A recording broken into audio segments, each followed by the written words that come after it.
अल्लाह पाक ने इंसान को दुनिया में जो नेमतें अता फरमाई हैं, उन नेमतों में एक अजीम शान नेमत अल्लाह रब्बुल आलमीन ने इंसान को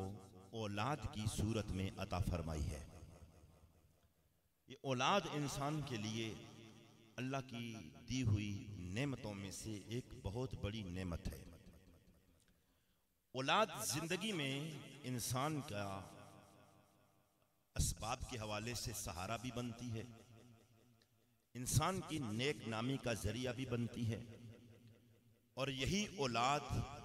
अल्लाह की बारगाह में बख्शिश करवाने का जरिया और सबब भी बनती है। मालिक के अर्ज़ो समा की बारगाह में कुर्बत पाने का जरिया भी इंसान के लिए औलाद बनती है,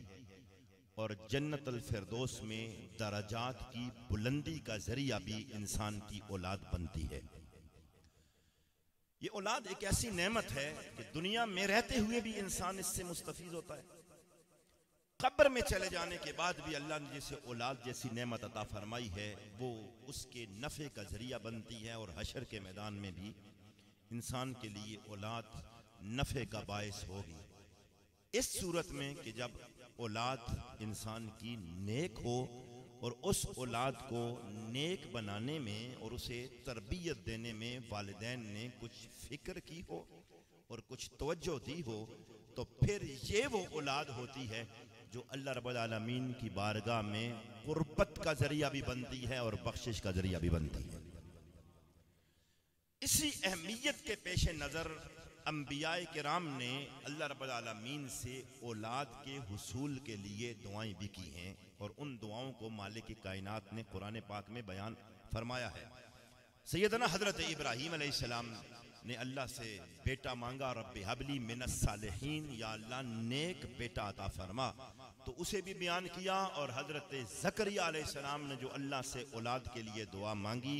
मालिक कायनात ने उसे भी बयान किया। हजरत इमरान ने जो दुआ मांगी और अल्लाह ने हजरत मरियम अता फरमाई थी,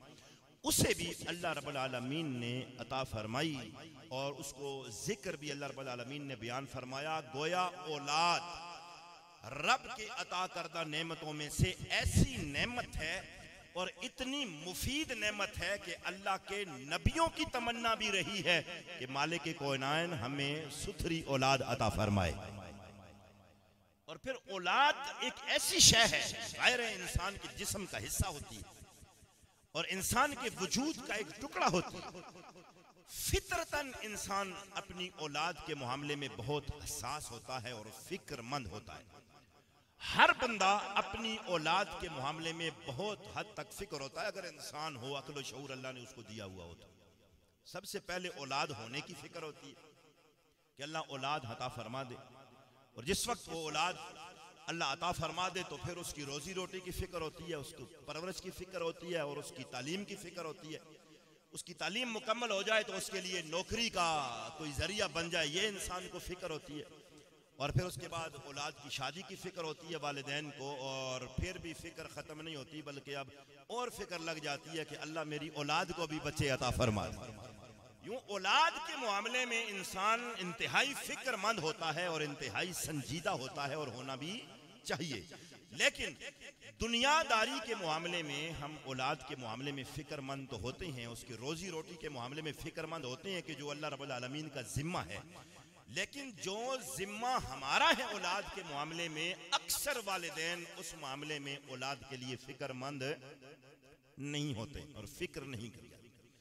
ये औलाद की तरबियत, औलाद के नजरियात, औलाद की अफकार, औलाद की सोच, उसका जो अकायद हैं और जिस राह पे वो चल रहा है, इस मामले में फिक्रमंद होना ये इतनी अहमियत का हामिल है कि अल्लाह रब्बुल आलमीन के अंबिया भी इस मामले में अपनी औलाद के लिए फिक्रमंद होते रहे हैं। और आखिरी सांस तक जब अंबिया दुनिया से तशरीफ लेके जा रहे थे, अकायद, नजरियात, आमाल, किरदार, अफाल, उसने अदब के हवाला से अल्लाह के नबी भी अपनी औलाद के मामले में इतने फिक्रमंद रहे हैं कि आखिरी लम्हात तक अपनी औलाद की फिक्री और नजरियाती और एतकादी राह को सीधे रास्ते पर चलाने के लिए वो अमल भी करते रहे हैं, गुफ्तगू भी फरमाते रहे हैं और नसीहतें यहाँ तक वसीयतें भी फरमाते रहे।